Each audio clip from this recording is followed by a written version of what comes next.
მოგესალმებით, მე გიორგი ნაზღაიძე ვარ, თქვენ სალაშქრო ვიდეო განხილვებს უყურებთ. სალაშქრო ჯოხის პირველ ეპიზოდში ვისაუბრეთ ამ ნივთის დანიშნულებასა და გამოყენების წესზე.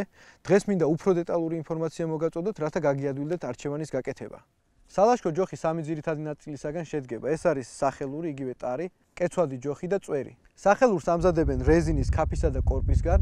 რეზინის სახელურმა ზაფხულში სიცხეში შეიძლება ხელი გაგვიოფლიანოს და წყლულიც კი გაგვიჩინოს. ასე მოხდა ბოლო ლაშქრობაზე რკონში. ქაფი ძალიან სუბუქი, კომფორტული და რბილი მასალაა, ასევე საუკეთესო სახელურები მზადდება კორპისგან. ეს ბუნებრივი მასალა დროთა განმავლობაში ჩვენი ხელის ფორმას იღებს, შესაბამისად ძალიან მოსახერხებელია. ხარისხიანი სალაშქრო ჯოხები 7075 სერიის ალუმინის ან ნახშირბოჭკოსგან მზადდება. ალუმინი ოდნავ უფრო მძიმე, მაგრამ შედარებით ხელმისაწვდომი ვარიანტია.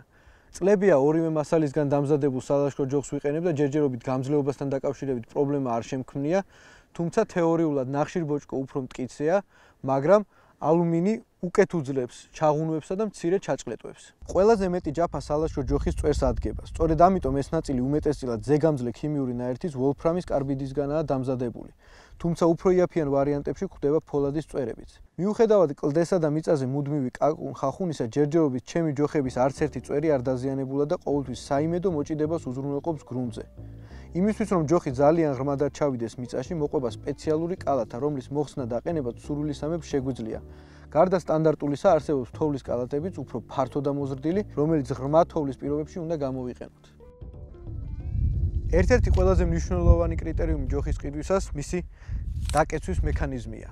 კლასიკური სტილის ჯოხები უნდა დავატრიალოთ. ამით შიდა მექანიზმში პლასმასი ფართოვდება და ორი სექცია ერთმანეთს მჭიდროდ უკავშირდება. დაკეცვისათვის საჭიროა საპირისპირო მხარეს დავაბრუნოთ. როგორც ხედავთ, საკმაოდ ბევრი მოძრაობაა, მით უმეტეს ზამთარში. ხელთათმანით ამის გაკეთება არც ისე ადვილი, ამიტომ შეიმუშავეს უფრო მარტივი ბერკეტიანი მექანიზმი.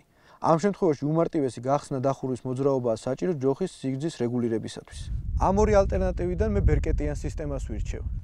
ფირმა MSR-ს გააჩნია განსხვავებული ღილაკიანი რეგულირება, თუმცა ეს მექანიზმი იმდენად იშვიათია, რომ ჩვენგან დიდ ყურადღებას არც იმსახურებს. ხანდახან არის შემთხვევები, რომ სალაშქრო ჯოხი დაწოლისას სხეულის წონას ვერ უძლებს და იკეცება. ეს იმას ნიშნავს, რომ დამჭერი მექანიზმია მოშვებული. ამის გამოსწორება უმარტივესია. ავიღოთ მრავალფუნქციური დანის სახრახნისი, დავუჭიროთ ხრახნი ისე, რომ ბერკეტი არც ძალიან მარტივად დაიკეტოს და არც ძალიან დიდი ძალისხმევა დაჭირდეს. გამოვცადოთ და თუ გაუძლებს ზეწოლას, მზადაა შემდგომი გამოყენებისათვის.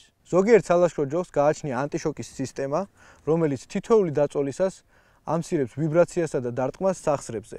ეს მექანიზმი მოიცავს ჯოხში ჩამონტაჟებულ ზამბარას. პირადად მე ამ ფუნქციით დიდად ვერ მოვიხიბლებ, ვთვლი რომ ჯოხს აძვირებს, ამძიმებს და მექანიზმს ართულებს, თუმცა ასეთი დეტალებისადმი დამოკიდებულება ძალიან ინდივიდუალურია.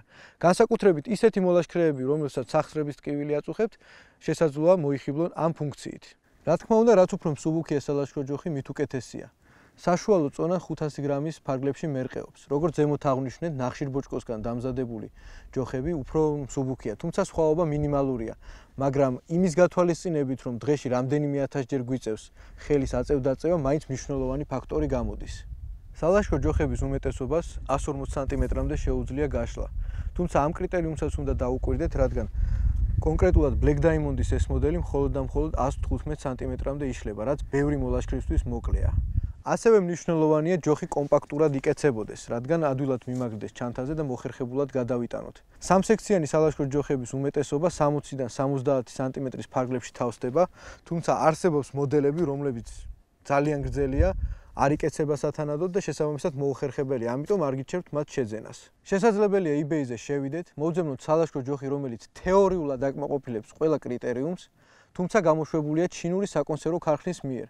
ამაყად გადავიხდით $12, ჩამოვა სრული ნაგავი, რომელიც შუა ლაშქრობაში ან გაწყდება, ან გაიღუნება. ასეთი კრახი რომ ავიცილო თავიდან, ყოველთვის ვცდილობ ცნობილი და სახელოვანი ბრენდის პროდუქცია ვიყიდო. ყველაზე გამორჩეული ფირმები, რომლებიც სალაშქრო ჯოხებს აწარმოებენ, გახლავთ ლეკი, Black Diamond და კომპერდელი. ასევე ნუ გექნებათ იმედი, რომ იაფად შეიძენთ ხარისხიან ნივთს, ინტერნეტ აუქციონებზე და ონლაინ მაღაზიებში ფასდაკლებისას დაახლოებით 50-დან $70 ფარგლებშია შესაძლებელი ხარისხიანი სალაშქრო ჯოხის ხელში ჩაგდება. და ბოლოს მარშრუტის დასრულებისას არ დაგვავიწყდეს სალაშქრო ჯოხის გაწმენდა. ჩემს მეგობარს დაეზარა სათანადო პროცედურების ჩატარება და ალუმინის ნაწილები ისე ჩაიჭედა ერთმანეთში, რომ ვეღარ გავშალეთ. ესეთი პრობლემა რომ თავიდან ავიცილო, საჭიროა გავაცალკეო ალუმინის სექციები ერთმანეთისგან. თუ კი ქვედა ნაწილი ძალიან ტალახიანია, ვრეცხავ წყალში, ვაცდი ერთი დღე რომ სრულად გამოშრეს, ამის შემდგომ უკვე VD40-ში ოდნავ დასველებული ჩვრით წმენთ და ჯოხით მზადაა შემდგომი ლაშქრობისათვის. ინსტრუქცია გვეუბნება, რომ სალაშქრო ჯოხის ხანგრძლივი შენახვისას საკეტი მექანიზმი გახსნილ მდგომარეობაში უნდა დავტოვოთ, ხშირად ამ წესს ვერ ვიცავ, მაგრამ ჯერჯერობით პრობლემა არ შემქმნია. თუ კი მოგეწონათ ჩვენი ვიდეო განხილვა, გთხოვთ გამოიწეროთ YouTube-ის არხი და მაქსიმალურად გააზიაროთ ეს ეპიზოდი.